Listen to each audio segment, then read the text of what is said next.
the people who end up in my office are people who let the many, many things in life that are antagonistic to the bond between a husband and a wife or between partners, right? Because again, people are unmarried and have children together. People, same-sex couples have children together. So when I say husband and wife, I know I'm being generic, but it's just sort of the majority. So I'm using that as a reference. I don't want to be accused of ever trying to be exclusionary in my language. But the reality is that you know, the people who have children together, co-parents, okay, there's so much attacking that relationship. Your children want some of your time. Your career wants some of your time. You know, your friendships want some of your time. You want some of your time for yourself. I mean, it's all really about that balance, that work-life balance. And where do we fit our partner in? Do we do what we often do with other things in our life, which is wait till there's a problem and then deal with it? Because we know, like my sister's a dentist, and she said to me, by the time you got a toothache, it's too late. Like, you got a toothache, I can't really help you. I can fill it, I can do that, but it's done. It's done. If it hurts, it's done.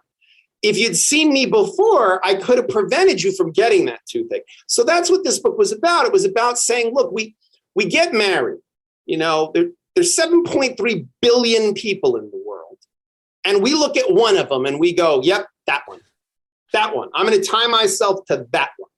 And we do that. I don't think anyone ever does it going, yeah, we'll give this a shot. And, you know, if it doesn't work out, it doesn't work out. Most people approach marriage with a more serious bent than that. I think most people give more thought to the cake than they do to what are our spending styles? What are our saving styles? Because that's not as sexy of a conversation. You can't post it on your Instagram. You know, you can post pictures of the cake on the Instagram. You can't post pictures about you having a conversation about your positions on discretionary savings, you know.